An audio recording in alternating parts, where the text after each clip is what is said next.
Hello, everyone. Welcome back to Growing Up with Godzilla. My name is Donny Winter, and this is my show where I have conversations with Godzilla fans about how they've grown with the character and franchise over time. We are on the final third of season three. I'm still processing that. I probably will be processing that all the way until the end because it just doesn't feel like it's been this long already, but it has been. So we've had some familiar faces returning. We've had some new faces appearing as well throughout the season, and this phenomenal human being I'm excited to have on because we've known each other for quite some time across the interwebs, and we are both fellow writers as well. But we've never really sat down and delved into our nerdities with regard to being Godzilla fans and what we do in the franchise as a part of like our passion projects, etc. So I am excited to invite on the author of Daikaiju Rumble, the co-host of Gargantucast, a wonderful podcast, Chris McDonald. Hello. Hello, hello. It is such a thrill and honor to finally have you gracing my screen on Growing Up with Godzilla. How are you? Good, very good. Introductory tangent for me. One of my first memories of one of our first engagements a long time ago, I think happened around the time that my growing up a gay Godzilla fan video started circulating on the interwebs. Not like a good circulating, like, because, like, we knew that there were some people out there who were hmm responding to it in a very unsavory fashion. But I remember you, Gargantucast, like you guys were so supportive of me and sharing my stuff and being very encouraging. And those gestures, one never forgets. Do you remember that too? I remember that. I think around the same time is when I was writing for Ghoulish, I wrote an article basically addressing the rampant homophobia within the kaiju fandom. That is one of those things that's just I feel like the voice it needed to be said, and it sadly still needs to be said to this day. But it was one of Yes. those things where it was around this time where I think it was a boiling point for many fans, and it was a moment where we had to have solidarity amongst each other. No, I agree completely. I remember that article very well. It was a phenomenal article. And I mean, at the end of the day, I think like every few years this thing kind of happens. Like, I mean, this happened back in July hmm when Kaiju Kim started the important conversation about a lot of the treatment that women in the Godzilla fandom have faced. And I think every few years we need to have that conversation because many who are unaffected don't really. I mean, if they're not affected, then it really doesn't impact them significantly. It just impacts the people around them. So, in a way, I think we all have to remain vigilant, regardless where we are in the Godzilla fandom, right? And Absolutely. yeah, this could be said for any fandom too, not just the Godzilla fandom, but I do feel like our fandom is diverse enough um, where we're able to develop solidarity effectively, if that makes sense. We're still it's a large fandom, especially much larger the past few years, but we're still very niche, and because we're so niche, it's much more insular.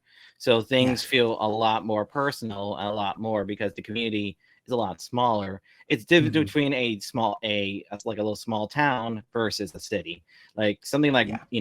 superheroes like Marvel and DC and Star Wars, those are like metropolitans of fandoms, while Hmm. more niche like fandoms, things are a lot more resonate a lot more. So it's a lot more smaller, and those issues feel a lot more stronger and noticeable. And it's not, Yeah. it's like you can get more jaded faster. And it's also one of those things where if we hit it soon, they won't become as toxic as it is a lot of the bigger fandoms where those Mm. who are marginalized groups within those fandoms have kind of become numb to it and just like they take like a lot of them take the healthy route of just block everything and just Yeah. make their own little like fiefdoms within it in their own little circles. But with the Yeah. Godzilla fan, it's harder to do that because it's a lot smaller. Well, and I think because it is so much smaller, I think a lot of people know each other, right? So Yeah. if something happens, if somebody ends up being very toxic, like I think we're very good about being like, hey, like we saw this happen, let's address it, what's going on, kind of a situation. So Absolutely. no, like so, and we potentially may delve into that further as this episode goes along. But of course, we're here because I want to know more about your history as a Godzilla fan. Because Oh, it's a history, all right. right, like I mean that's obviously the premise of the show, right? Like the fact that we all have these histories, we all have different entry points as Godzilla fans. We've all grown in our own way with the characters in the franchise. So, Chris, like, how are you first introduced to Godzilla? Like, what was your entry point? Share that story. Well, this is becoming its own legend in its own right for me, but there's a family legend where, according to my mom, my first word was dinosaur. Oh, Uh, that's a family legend. I'm just like, okay, mom, but that's just apparently the myth, the canon of my life, that my first word was dinosaur. And I, being born in 1994, this was the year after the release of Jurassic Park and leading up to the release of Lost World. So I was a dinosaur kid, a huge dinosaur kid. Now I'm a paleo nerd, which is basically a dinosaur kid who has to pay taxes. But I loved dinosaurs growing up, and my mom also loved physical media. I was still during it was a bit of the dying gasp, but I grew up very near a local video store growing up. So my mom would always bring tapes of different like dinosaur cartoons, Your Land Before Times, as well as different dinosaur movies. You already got your Jurassic Parks, your Lost Worlds, but other stuff. You got your Ray Harryhausen fair, Valley of Guanji. You got other 50s, 60s B movies like Dinosaurus. But it did not really take long before one of those got those tapes being a Godzilla tape, because my mom, dinosaurs and Godzilla, same thing. And my first exposure to Godzilla was a VHS tape of Godzilla versus Megalon. And it was the mm, cover with Godzilla and Megalon on the Twin Towers. I remember that cover very vividly, and it immediately cemented my love of Godzilla. And that was also growing up. It was around the time where there was some early Godzilla hype in the '90s with the Trendmaster really toys mm-hmm. and Dark Horse's comics run. And as I grow older, especially being a more cognitive kid growing up, I was around the time with the growing marketing and hype for Godzilla in 1998. Now, my very first movie theater experience was Godzilla in 1998, and my mom had to take me out early because I was crying at the kill Godzilla. Oh, Yeah. oh.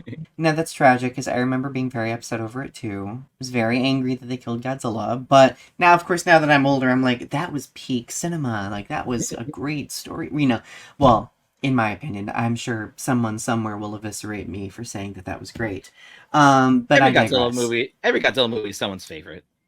Right, right. I mean, I'm not going to say that that's my favorite Godzilla film. I mean, Mothra's not in it, obviously, but no, like so as you got older, like obviously you really delved much more deeply into Godzilla, and it started stoking other interests as well. I'm Yes. always fascinated by the creative life that we kind of engage ourselves in as we get older. Like I know for me, and many of you listening have heard me say this before, but it started with Godzilla fan fiction for me. It then turned into doing terrible music videos that probably will never see the light of day. I don't know. And then it really shaped my love of writing. And fast forward to now, like I am a published author. I operate this podcast. Like obviously the influence of Godzilla has really been carried with me throughout the last 25 years of my life, right? So, Chris, for you, like, how has that manifested as you've gotten older? So, my love of Godzilla, and through Godzilla, I experienced other loves. I gained the love of Tokusatsu because I was also a Power Ranger kid growing up, and I noticed the Oh, filmmaking yes. style was very similar, and I immediately caught on Tokusatsu filmmaking. I didn't know that's what it was called, but I caught on quickly, and I started seeing other Godzilla-like things that I grown to track huge attachments for. I was one of the few rare humans, apparently, who was exposed to Gamera wasn't through the Showa era films. My first Gamera film was Guardian of the Universe through the ADV VHS tape. So already my standards were high. But I started. It was like Charlie Day's little conspiracy board on just my hyperfixations and my loves, because I started going through tokusatsu. I started getting into other stuff. Like one of my big loves is the Ultra series, and I was actually religiously watching 4Kids as Tiga dub, even though that dub is garbage. It was my first major exposure to Ultraman, and I loved Ultraman and Ultraman like things. I would get VHS tapes of Superhuman Samurai Cyber Squad, the US version of Gridman, and I just went in and started looking for other tokusatsu and tokusatsu like things. Especially in my teen years, where I started looking for the non-Godzilla Toho films. Some of my beloveds like War of the Gargantuas, Matango, the Daimajin trilogy, even some of the indie kaiju stuff. I heard rumblings of stuff like the Raiga films before SRS Cinema finally released them. Death Kappa, despite its quality, I was aware of it. I delved into the ancient tombs that are Barry's Temple of Godzilla, Clawmark toys, all those ancient relics. And through my love, and Godzilla has been a thing that was always been a constant part of my life, through the really nasty dry spell post Godzilla Final Wars and Gamera the Brave, that dry spell of nothing. And that's when I was much more in the internet, and I started learning about all these, I started getting much more into anime, and I started getting into the mecha genre. And it was during my middle school teen years, I got into Neon Genesis Evangelion. And I was aware of Evangelion through the ADV tapes they had trailers in the Gamera tape and the Destroy All Monsters tape. And I got into Evangelion, I got into anime, and I got into, appreciating Japanese pop culture a lot more during those. I was because again, Godzilla was my gateway into Japanese pop culture, as well as East Asian pop culture as a whole, because I got into the Godzilla tangential films like Bong Joon-ho's The Host, which is phenomenal, and D-Wars, which is not the greatest but very fun. And I started exploring that, and this is where I try to dabble into my creativity. I am mature enough to admit I have written Godzilla fan fiction. I've written a Godzilla Evangelion fan fiction that I originally was going to plan a trilogy. Never went anywhere, but I did write that. And as I grew up and trying to figure out what I want to do in my life after I graduated high school, I really did want to be a writer or some creator in some shape or form. And 10 years ago, roughly 10 years ago, like probably a year after the release of Godzilla 2014, was when I started thinking about writing some kaiju story, which would eventually become my current pet creative endeavor, that is Daikaiju Rumble. But I also wanted to get into content creating. As such, I got into the creation of Daikaiju Rumble with my co-host Cole Grisson, and then eventually that would be part of the Ghoulish Network, and which would eventually become the Phaser Network. So I did some writing for Ghoulish, I did some writing for Phaser, and I also did some writing for Kaiju Ramen, as well as any other zine or any other website that wants me on. And all this content creation and all this, I work with amazing writers and editors. I worked with so many, and that through those endeavors, I met amazing people along the way, including you. The stars aligned, right? How many episodes did Gargantua Cast run for? It's been a long time since I last looked. I believe we at least did 2 seasons. I believe we did roughly 21 episodes. So a couple of seasons, that's not too bad. Yeah. I am, of course, it'll always be welcomed warmly whenever it returns from its hiatus. But, I mean, the truth is, and we were talking about this in the back room, like it went on hiatus for a reason, because you wanted to allocate more creative energy toward your light novel series, Daikaiju Rumble, right? Yes. So one thing that's been really exciting, and of course I will have you explain like the story and history behind it here shortly. The Kickstarter that you had for it reached its threshold successfully and rather quickly, it seems. Yes. Congratulations. That's exciting. Yeah. That's relieved so much anxiety. So, okay, well, obviously I would be remiss because I want to know about the history of Daikaiju Rumble. Like, give me the very flicker of its inspiration in your mind from beginning to now. So Daikaiju Rumble, after the release of Godzilla 2014, it really lit a fire because my interest in Godzilla didn't go away, but it was definitely a lot more quieter during the later years of the dry spell until Pacific Rim, which like it was the kindling of the fire, but Godzilla 2014 was fully roaring. I was back into Godzilla love, and I was watching Godzilla versus Space Godzilla with my friends because were wanting to watch Godzilla movies. Some of them haven't seen all of them, so it was like, hey, let's show Godzilla movies, and we would always do watch-alongs. And when we were watching it, this was I will explain that this was this was 10 years into the Heisei era, and we were watching it, and one of my friends said, they should be prepared for this by now. And I made a joke like, yeah, it's like you would think they have drills for this or something along those lines. And it had me thinking. I was like, what if there's a world where kaiju attacks are basically the equivalent of hurricanes or earthquakes? And it had me thinking of a world where kaiju are mundane. That a giant monster attack is not the end of the world. It's just at worst you have to call in that you're not able to come in for work, or at best you're not able to come in for work. I say at worst means the plot is in force, so a plot relevant kaiju probably is going to be a bigger threat. But at best, people are fully prepared for kaiju attacks. And I started crafting this story. I started crafting characters and ideas like, oh, what if one of the main characters has a trained kaiju, like a guard dog?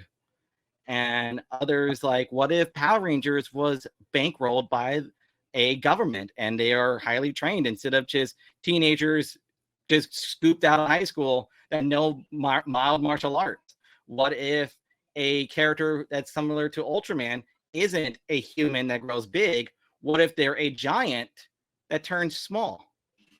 Oh, that's interesting. And I started playing around with these ideas, and it became what is now Daikaiju Rumble.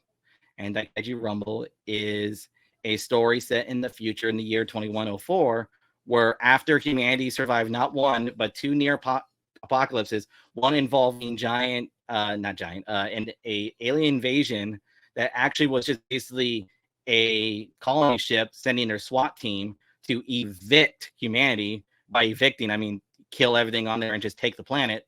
But they didn't realize humanity can fight back because they're used to things that were throwing stones at them. So they weren't ready to fight back against humans, and humanity actually banded together for once and fought against these aliens, but they didn't realize this war awakened kaiju.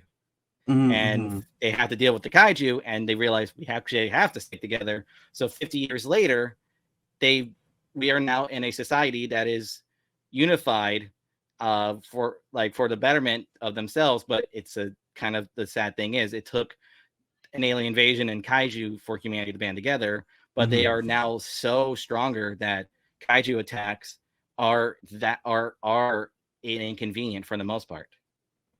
Wow, that is so interesting, and I love that it includes so many kind of like classic nods to like the things we love about the Godzilla franchise as well, like alien invasions, apocalypses, like etc. I think that it is honoring the ingredients that we've seen for so many years, right? So now that the Kickstarter has been, successful, like what are the next steps? Like what does the future look like? The near future? So first, I need to finish Daikaiju Rumble. As of right now, the main draft is roughly 70% done. I will say a good 65 to 70% done. I still need to finish it. I'm hoping to finish it either by late end of this year, early next year. Have it go through editing. I have my editor, Anthony Wendell, very grateful. And I also have to have the artwork finished. One of the main things for the Kickstarter was to have funding to pay my main artist, Lyle Speck, aka Vector Convoy, on Twitter and Instagram, and he was my main artist. And by day I am a retail worker, and I can only make so much, especially in this American economy.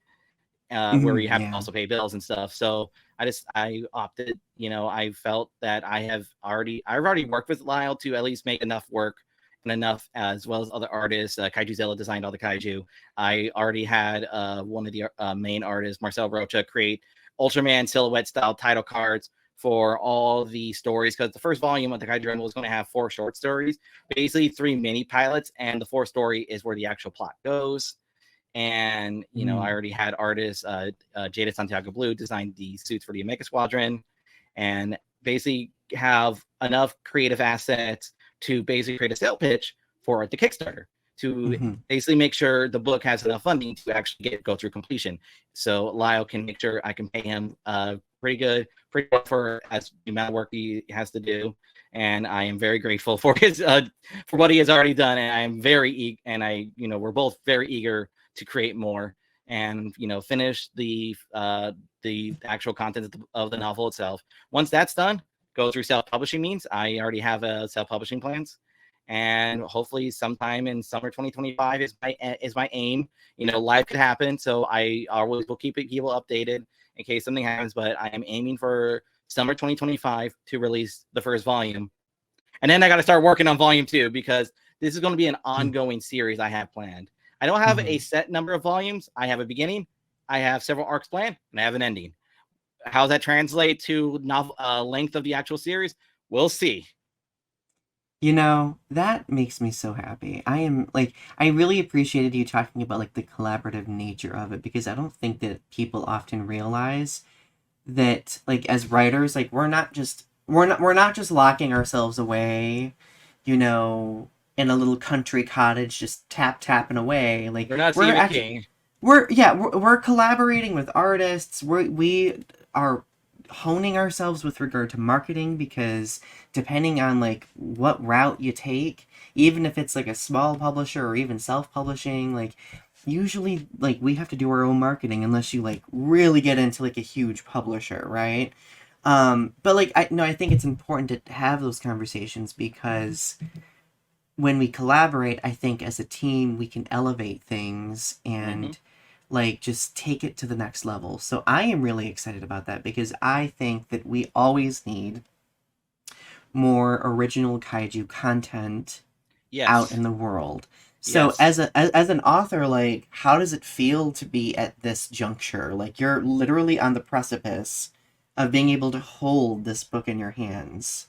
It's just crazy that one of the craziest things is some of the artists I worked with, William Zorio, who designed the main mecha that the Power Ranger equivalents of my series, the Omega Squadron, their mecha, Omega Susanoo.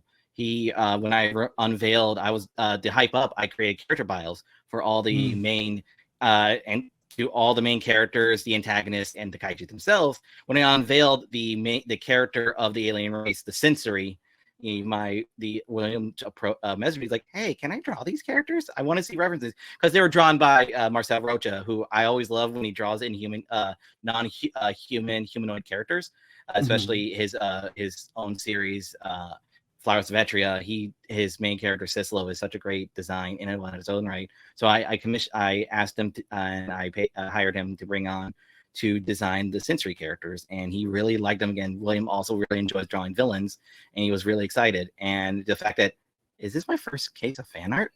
Am I getting fan art? Oh, and that's gotta be flattering. It is, and it's just like, wait, people are already calling these characters by their name. People are like excited for them, and I didn't even prompt them. They just say, "Oh, I'm excited for Daikaiju Rumble. I'm excited for Rayadon." I'm like, "You said him by name. You said my kaiju by name." And it's just like, I am making something people are excited about. One of the most humbling things was not too long ago, I was on Firewood Media and his interview for Daikaiju Rumble. And when I looked through the comments, people are saying, is Peak coming? Are we getting Peak? And it's just like, wow, people are excited for this. And, seeing the Kickstarter, people, pitching in and are getting the higher tiers, not just like we like already, like people are paying for to get the physical copy itself, but people are getting the higher tiers that come with art cards, that come with posters, and people are so eagerly excited for this. And it's and one of the reasons why I felt now was a good time is the kaiju genre is flourishing but it's still small, It especially for is. literature. Yeah. It is very Yeah. and when it comes to kaiju literature, if you ask someone like, "Oh, what are some of your favorite books?" People say, "Oh, the Nemesis series." I'm like, "What else?" Mm-hmm. Kaiju Preservation Society. That's a good book. What else? And it's like I hate to sound like a business type, but I realize there's a market. There is a Yes. hungry market for literature. Mm-hmm. And one of the things I also wanted to make is an ongoing story. Not just like we had the Nemesis books, which are 7 books, 6 books. Mm-hmm. But I I am think planning to so. do Yeah. multiple volumes, like an ongoing story. One of the big inspirations for Daikaiju Rumble, besides the kaiju genre, is like fun fact. Originally, Daikaiju Rumble was going to be a uh, a graphic novel series, but I realized just fun, like when it comes to just trying to get artwork done, just the financial prospects of it just felt like unfeasible, just on my current position. But I still wanted to make this story, and I Mm-hmm. decided to do a compromise, but a compromise I would actually enjoy more by making it a light novel series. And for those who are unaware, light novels tend to be more smaller scale books with illustrations throughout. Probably the most famous light novel series is Sword Art Online. And just Mm-hmm. to let you guys know, like, for those who are like, "Oh, Sword Art Online," it's not like that. I swear. One of the big inspirations for Daikaiju Rumble actually is in terms of the storytelling and how I'm planning to do like this long-term kind of epic is One Piece. One Piece has been one of my biggest inspirations for Daikaiju Rumble, Mm-hmm. as well as just colorful band of characters. Another big inspiration for Daikaiju Rumble is Ruby. Has been a major Mm-hmm. inspiration. A major anime series, shonen anime, and shonen manga has been a major inspiration for just the sheer storytelling direction I wanted to take Daikaiju Rumble as a long-term story. And when it comes to long-term stories, we don't have that a lot. And again, Yeah. when it comes to long-term stories, very few come to mind. Kaiju number 8 is probably the biggest one when it comes to manga, which Mm-hmm. has several volumes now. When it comes to Western comics, we had Rulers of Earth is currently still Mm-hmm. the longest running Western Godzilla comic, and it has yet to be topped since. And most of the time Godzilla is just relegated to miniseries that Yeah. very rarely have an ongoing story. And now at this point, aside from a miniseries here and there, Godzilla seems to be perfectly fine with ongoing stories or anthology stories with the rival series. So when it comes to Yes. long term stories for the kaiju genre, I feel there's not a lot, and I feel my idea could fill that idea, and I feel people are hungry for that, even if they don't realize it.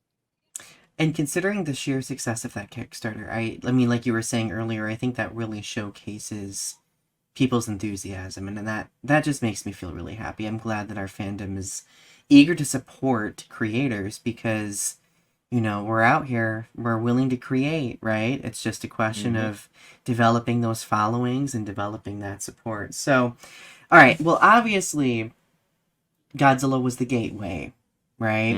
Mm-hmm. And I think people often realize that Godzilla often serves as the gateway to the things that we, develop and love over time. But so I would like to know over the course of the years which Godzilla films have developed into your favorites specifically and why. Honestly, my favorites are really just the ones with the strongest story. As a writer, I love story. And I Same. know number one is such a basic answer, but my favorite is still the original 1954 film because that story is so haunting and so strong. And it's one of my favorite things about the kaiju genre is they are larger than life mediums of storytelling, and they are like every story, whether it's just intended to just be a one and done fun story or something serious, it is a creator wanting to say something. And Mm-hmm. kaiju are so, and Godzilla himself is such a large billboard of ideas, a large canvas of ideas, and it really knocked it out of the park with the original Gojira. And it's a Mm-hmm. film that I frequently rewatch with my friends. I frequently enjoy watching it with my friends. I enjoy to this day. Another film I number two recently. I know I don't want to say recency bias, but at this point, it's just the film's just that damn good. Minus one, minus Oh, one. I, absolutely. I say minus one is my hat is up there because the Godzilla film I watched when I was 29, almost 30, and I cried. I cried as an adult watching a Godzilla film, and I am a guy who is very jaded, and not I am a Godzilla fan, but I'm also a horror fan. So I am very numb when it comes to very strong emotional stuff, and I thought I got numb with Godzilla films. But -1 is just God. I also am just I just seeing Akiko cry was just like, okay, no, you got me, movie. You got me. Yeah. Oh, there's so many moments in that movie that like reduced me to tears. The plot was so inherently human, and I don't think we've gotten that level of humanity in a Godzilla film for a very, very probably since the original, in my opinion. I mean, there are moments across the franchise where we do get that, but going back to what you said earlier, I really liked the image you drew of the Godzilla franchise being like a canvas of sorts, because it really does showcase how like the versatility of Godzilla. Like Godzilla is quite possibly one of the most versatile characters. That's something that we've talked about at length here on the show before, because I mean, if we look through all of the different areas, like Godzilla has served so many different roles, has shared so many different stories and perspectives, social commentaries, political commentaries. Like it's the versatility, I think, is why Godzilla is still so significant today. Like I think that's why people crave more Godzilla today. He's up there with Batman as one of the most versatile fictional characters ever. He's up there with Batman, and it's just because there is no right or wrong way to tell Godzilla. Even if there's some that are just so divorced that it is like very much a different thing, like Godzilla 1998. I'm not going to completely say that's I understand why people it is so different, and especially knowing the behind the scenes stuff of Roland Emmerich behind how he felt probably rubbed people the wrong way. But I don't want to dismiss it. That's still a thing that is still Godzilla. It is a very different radical version of Godzilla, but we always like have radical versions of fictional characters. We had very radical versions of Batman. We had very radical versions of Spider-Man. We had very radical versions of Bugs Bunny had very radical versions. You guys remember Lunatics Unleashed? That had it's not love, but it's still an official thing. And it's one of those things where I like, you may not love it, but someone might. Someone might enjoy it. Godzilla films I prefer are the much more thematic ones with strong human characters, or at least strong human elements. Third favorite is Shin Godzilla, mainly because one, I'm just a big fan of Hideaki Anno and Shinya Higuchi's work, and just Shin Godzilla was just such a biting film, and it's very important. And it was also very important to me because it taught me to learn more about Japanese culture in terms of a grander geopolitical thing. It actually made me enjoy doing homework. I know people say like a film making you do homework is an issue. I actually enjoy doing homework, but I also like fun in my Godzilla movies. Another one of my main favorites is GMK, and GMK is both fun and yet very thematically strong. It's a film that has some of the best monster fights in the franchise, but also addresses the fact that, the themes of Japan kind of forgot the fact that they were the bad guys in World War II and have been sweeping it under the rug when they really should just be addressing it and all that. It's not one of those things where you got to have full on guilt over it, but you can't just flat out ignore it. Just so oh, I'm good. And Godzilla vs. Biollante is also very good. You have the themes of updating the horrors of science from the 50s nuclear age with Godzilla to Biollante on bioengineering, as well as just having one of the most amazing practical effects in not only kaiju history but cinema history. I will argue to death that Biollante is up there with the T-Rex from Stan Winston's work with the T-Rex from Jurassic Park, up there with Stan Winston's work with the Xenomorph Queen from Alien, up there with Rob Boutine's work on John Carpenter's The Thing, up there with the works of Tom Savini, up there with the greats of practical effects. Biollante is phenomenal, and if you are denying it, you're either delusional or I don't want to pull the a certain card, but I will pull that card if you say certain things that will come out of your mouth after you respond to that. But the point is, but at the same time, I there are some Godzilla films the Godzilla films I enjoy. There are two things I want: either you're thematically rich or you're fun. And if you can do one or the other, that's fine. A bad Godzilla film to me is a boring film, because if you can manage to make Godzilla boring, it is such a failure that is impressive. And there's very rare Godzilla films that I feel bored, and I don't want to call them out because I don't want to attack them, because I know those films have fans. And this is about addressing. I call them out all the time. I don't call out fans of certain films. I don't think less of the fans who love them, but I will be very blunt about like the fact that there are some Godzilla films I just don't mesh with very well. But and it's one of those things, like every Godzilla film is someone's favorite, and every Godzilla film is someone's least favorite. Yeah, like, I know people detest often Godzilla vs. Mothra 92. I elevate that film on such a high pedestal that it's beyond the heavens at this point. Batra's cool as hell. Batra's really cool. But see, like I'm not a huge fan of Godzilla Raids Again, but I do know that a lot of people really, really love that film and find that to be a comfort film, and that's great. Like I celebrate them for feeling that way, and honestly, like it's in some ways helped me take a second look at that film. I used to not be a fan of Godzilla vs. Megaguirus, but listening to somebody's story on here about how much they loved Godzilla vs. Megaguirus made me go back and rewatch it and be like, oh, I see. There's definitely, like, I say the worst Godzilla film will never be the worst kaiju film, because I have seen the depths of hell. I have seen the abyss. I have seen the bowels of Tubi, the bowels of Plex, the bowels of Freevee, the bowels of Amazon Prime. I have seen the other stuff SRS has released. Love them to death when they release obscure Japanese kaiju films, but some of their other stuff, I'm just like, I paid $20 for this. Well, you know what? You experienced it. It happened, right? There's no going back. You know what's best, you have to see what's worse. Exactly. You need to see the full spectrum.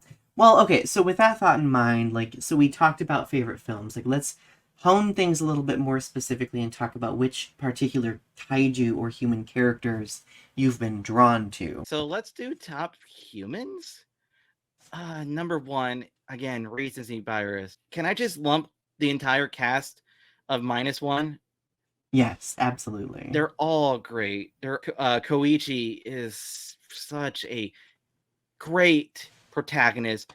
Classic, great hero's journey, and some of the great probably the one character I have oddly resonated the most, and he's became a recent influence for one of my characters, is Captain. I'm always fast. I've always loved characters who are either growing to have a strong moral compass or already have a strong moral compass, a moral compass that is just, and it's just one of the things I want to reflect in Daikaiju Rumble is the value of life and the value of protecting people, because I am sick to death of military characters just, we got to kill the monster, when when I prefer characters who prioritize the value and safety of people above all else. That's why I also really love the main characters of GMK. Yuri is probably one of the best Godzilla girls out there in the franchise, and her father, this like very wizened military man who is very calm, very smart, self-aware about his country's history, and is willing to address those horrors and willing to move past it to make something constructive. It's one of those things where it's just like I am all against a military industrial complex, but I'm all for modern knights, modern knight errands.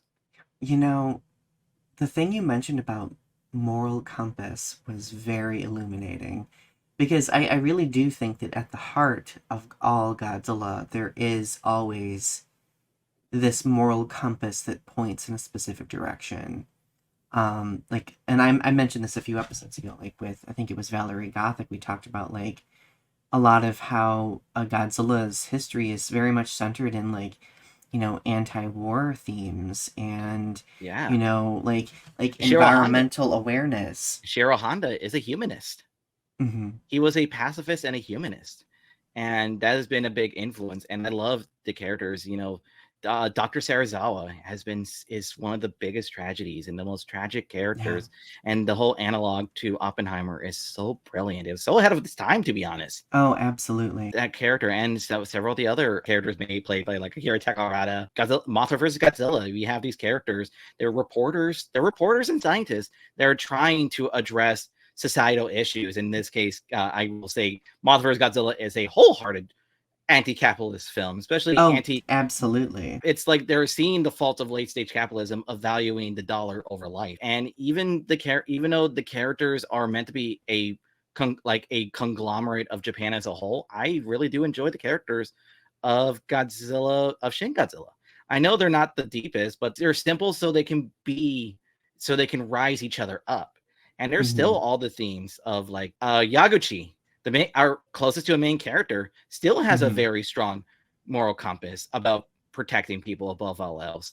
And it's still hilarious rewatching Shin Godzilla, where his first thought immediately was like giant monster, but it's clear Yeah. that he's like, something's not up, and we need to do something about it. It's just still funny that his first thing was giant monsters. As for kaiju themselves, I like sympathetic kaiju. I like kaiju that are they're not like I love Godzillas that are just forces of nature and forces of Mm-hmm. destruction. Like I love that Shin Godzilla is just this walking mountain, but it's pretty more scary, but there's definitely a visual language that makes it more interesting than the anime trilogy Mm-hmm. Godzilla, where he is a walking mountain, but they don't. It's one of those things where the filmmakers like, oh, all right, we gotta have Godzilla. Well, Godzilla has a presence in Shin Godzilla. But I also like Godzillas that have personality. Either they're very sympathetic, like the Heisei era Godzilla, which kind of has his own hero journey Mm-hmm. that ends with a Yeah. tragedy, or just the utter horror of minus Goji, where he has personality, and that personality is pissed off. But I also Mm-hmm. love tragic kaiju. Biollante is my favorite Toho monster, and it's because she is a tragedy. She was a creature that shouldn't have been born. It's a Frankenstein monster. Her biggest victimization is the fact that she was born. She was Yeah. born as this amalgamation of a human, Godzilla, and a rose. Three incompatible beings now merged to become this horror. I also Mm-hmm. really enjoy character kaiju that probably another favorite kaiju of mine, the gargantuas. Mm-hmm. These two brothers forced to fight for different ideologies, nature versus nurture. I also love kaiju some of my favorite kaiju are ones that are inherently good. Not Godzilla, but Gamera. It's always been one of my Mm-hmm. favorites. Like the idea that you got this giant monster that's just probably scary for most people, but he's good because he just is good. You don't have to justify him being good. It's like Superman. Why is he good? Why, if he's still this powerful? Because he just is. Yeah. And You know, Mothra is also the same boat. well, I was gonna mention that that's why I really gravitate toward Godzilla Tokyo SOS because, like, I feel like that film has all of the ingredients that like make like a classic Godzilla film, but like Mothra, of course, is that character that is serving as that moral compass, and I've always kind of gravitated toward that because like. I like that she has that sense of consistency, right? Like this, like, there are boundaries between life and death. Like when you step over that boundary, what happens, right? So no, I think that was an excellent analysis, and I'm really nerding out. Well, this leads me to my super big question. Are you ready for that? Lay it on me. How has Godzilla shaped you into the person you are today? I love larger than life stories. I love superheroes. Unironically, I get it. We're a little exhausted of cape shit, but these are still good stories.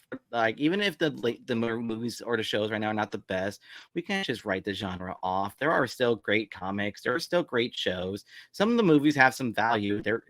People are still getting work. People are getting legitimate work out of this, and there's value. I don't want to write it off, and I'm kind of sick and tired of people praising failure, because I also learned to value creativity and to value creatives. When I was working on Gargantucast and writing for Ghoulish and Phaser, I learned that I don't want to be as harsh to movies and the media I consume as I used to, because I think internet culture has taught us to we gotta have that zany review or that zany tweet of taking something down, when I'm just like, Oh, the you shock can, value of it. it's like, you can say something's bad. You can say something is not great, but I don't want to call people out as harshly as I do, as I Right. used to. I will say, like, look, there are definite problems. It's not taking the kitty's glove. It's it's constructive criticism, not just a tear down. I will gladly tear Right. something down if it actually has something harmful to say. If it has harmful messaging, harmful stereotypes, harmful practices being made during the production, I will call that out with more thing, because it affects real people. Yeah. But with Godzilla, I also learned that something, it's okay to be silly. I love this. My favorite Godzilla films are the more serious ending. As you go on, I also adore. I one of my biggest turnarounds for the Godzilla series. I used to hate it growing up, hate it in my teen years. I just thought it was weird and nonsensical. But now I say it's one of my favorite avant-garde midnight movie cinemas.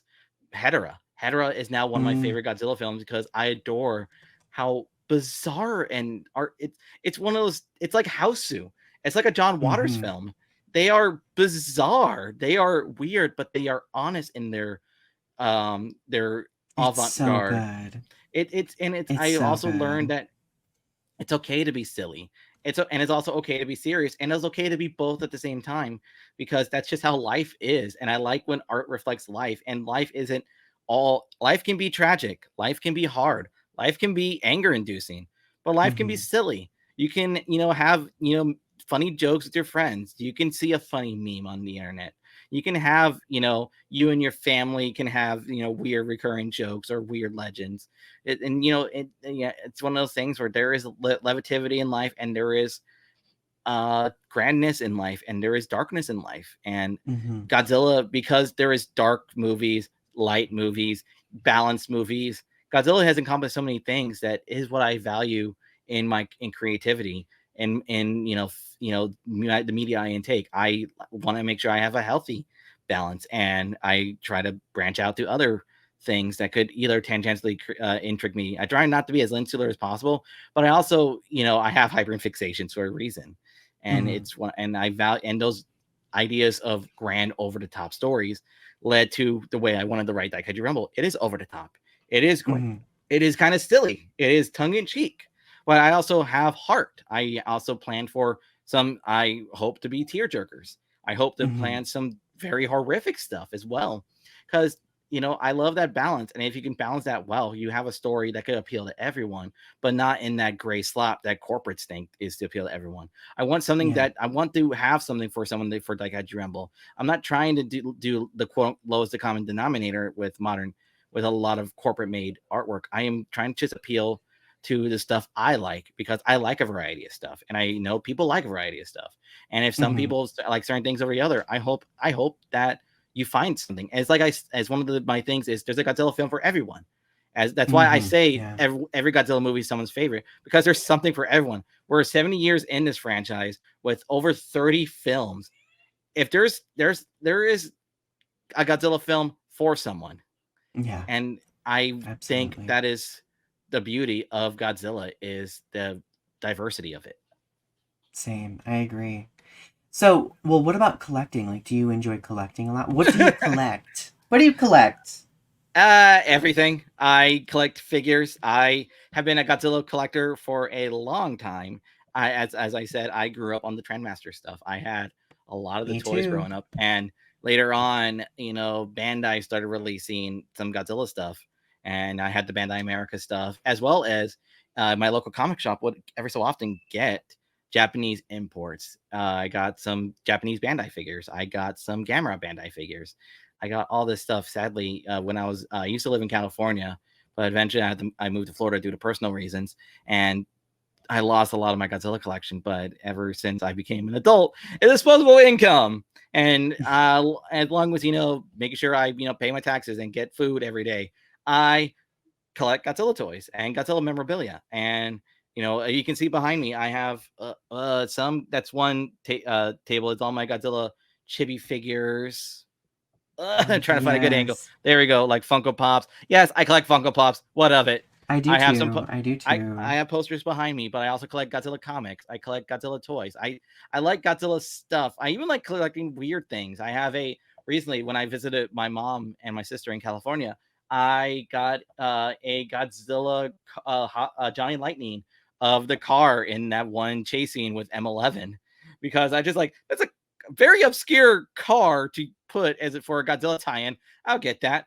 I have some, weird Godzilla toys. I like Sofubis. I like all this. I got some Godzilla tapes. I got got this Godzilla VHS tape from a friend of mine.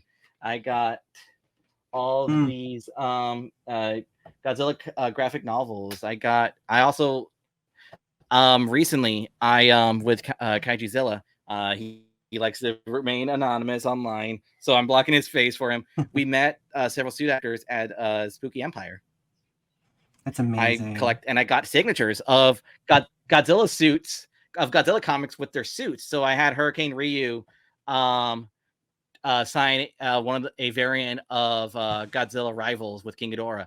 I had Kitagawa sign Half Century War #1, since that had the Kiryu Goji suit, and I had the GMK. Got it. I hate the fact that his name is escaping me, but the GMK suit actor signed the GMK suit on Godzilla #1, the Arthur Adams variant. And I like collecting every so often weird stuff. I have the Super 7 Godzilla Ben Cooper style mask, because I also love horror and I love the Ben Cooper mask. And when Super 7 came up with this, I'm like, I need it. Oh, that's so amazing. I have it hanging on my wall, so but before that, I know people joke when I had it, where people's like, he's like, you decapitated MI Monster Island buddies. I had the mask he wore, because that was a bootleg Ben Cooper style Godzilla mask. I have that on my wall, and I remember when I shared that, people were like, you hunted MIB, and I was just like, no, I just got the mask at a horror convention. I like knickknacks like this Godzilla ramen bowl, because I just like that. That is stunning. That is absolutely stunning. And I also have some custom Kaijuzilla also made some custom Godzilla toys. He's a great custom painter. He did a custom of that really weird looking burning Godzilla Playmates made, but it actually was a really good mold. And the mold looks a lot better because I had him do, for my birthday, he did a custom to make it look like the original Trendmaster toy. The bright red eyes and the green skin, the green scales and silver dorsal plates. He did the Bandai movie monster series. He did a custom paint of Godzilla Ultima to be more accurate. Much more like have like dry brushing and actually have the fins painted to have the veins, because that was a detail I love. And I did not want to pay $150 for the SH Monster arts. I wasn't even sure if I had room for it. He did two customs of the Jakks Pacific Jumbo Godzilla for the Monsterverse to have a more accurate paint scheme, and a Jumbo Playmates 54 to look a lot better and a lot more detailed.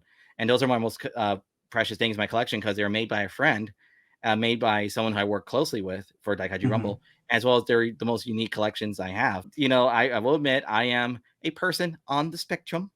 I am an Aspie. I have, and I like to, wear my love. I like to showcase my love, because as one should. Yeah. And I love to, like, people walk in, it's like, you like Godzilla, don't you? I'm like, no. I like to feel like a wizard who has one like specialty, or one mad scientist who has a specialty or an exception. I want to walk into G-Fest dressed as a Mothra fairy. And I want people to be like, "You're a Mothra fan, aren't you? You're a homo and a Mothra fan," and they're like, "Absolutely, do it. You gotta do it." That'll be so. Saunter right in there singing the Mothra song. But you need to have a person to do it with you. You gotta have two. Or you I could be know. Belvira from the Rebirth I trilogy, could. from the Chris, do you want to Rebirth of be one of Monster the Mothra trilogy. fairies with me? Let's be Mothra fairies. I'll see. Okay, maybe you could be one of the kaiju then. Maybe you could be Can I be Death you could Ghidorah? you could be Death Ghidorah. That's Hell yeah. perfect. So I have one final question for you. What advice, if any, do you have for Godzilla fans who may be new to the franchise? Find a movie that interests you and start from there. And if you see some cool stuff, start from there. And if you just start, you're just as valid as a fan as some of the people like me who is like neck deep in this franchise. There are casual fans and hardcore fans, but they're still fans. You like Godzilla, you're a fan. You love Godzilla, you're a fan. You create for Godzilla, for the most part, aside from one or two creators, you're a fan. Enjoy what you like and find what you like. Don't be discouraged by, you know, gatekeepers and, some like people who claim to be like, oh, we're the old guard and stuff like Oh that. I don't yeah. mean I don't mean the old guard as like the writers and creators. I mean old guard as in like, gatekeeping jerkwads on Reddit. Yeah. Where can people find your stuff? Because I want people to go seek out Daikaiju Rumble. By the time this episode is released, there should be a few days left. It ends on October 10th. Is my Kickstarter? Go just look up Daikaiju Rumble Volume 1, and the Kickstarter is right there. You can also follow Daikaiju Rumble on Instagram, just Daikaiju Rumble, and on Twitter, Daikaiju_Rumble. Where that's another good way to keep up to date on social media. It was a good way to keep up to date on the creation of Daikaiju Rumble. And as I said, I am aiming for a 2025 summer release. And I'm at least aiming at, I'm going to look into other means of publishing, but I'm at least making sure to get published on Amazon and Barnes & Noble. Those are my two main ways I am going to at least have Daikaiju Rumble be available to the public. I am going to try to at least get Daikaiju Rumble in some form released on a major distribution. And, Amazon is probably the best way to do it for sure. Mm-hmm. I have some plans for publishing for sure.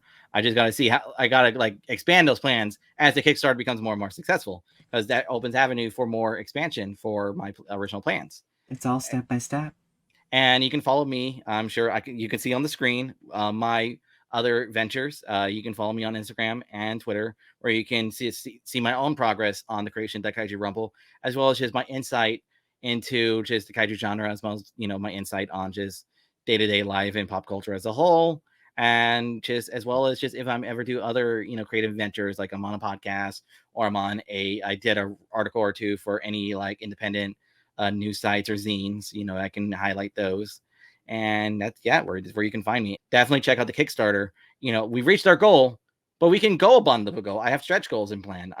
We're currently aiming for our first stretch goal of 5,000, which will get those who at minimum paid for the physical copy of the book get a randomized acrylic standee of the main characters of my book, the main kaiju fighters, if you will, of the book. It's like it'll be randomized. You'll get there's no guarantee you'll get all of them, but you'll at least get one. And that's our first stretch goal. But I have other stretch goals in mind. I have second tier stretch goal of $7,000 is to get the print version of Daikaiju Rumble colorized, because current plans are to have the digital copy be color and the print copy be in black and white, just to save on printing costs. You'll still get the both versions in some shape or form, but we're aiming to reach a goal to have enough to get enough to pay for costs for a colorized release of the Daikaiju Rumble, but the highest tier of 9,000 to completely greenlight Volume 2. Oh, that would be it. There are so many perks, everyone. Go follow Daikaiju Rumble. Go follow Chris. If you have the means to do so, please go support the Kickstarter, because we need more content like this. We need more things to consume like this. So, Chris, thank you for joining me today. I had so much fun chatting with you. You're very welcome. I foresee future conversations. You are always welcome back. Yay! I got access to the key under the mat. You always will. My friends, do not forget that Growing Up With Godzilla premieres relatively on the first and third Sunday of every month at 4 p.m. EST. Don't forget to hit like, subscribe, follow the social media handles that I have in the links below. And last but not least, don't forget the most important thing of all: keep standing tall, my friends. Bye.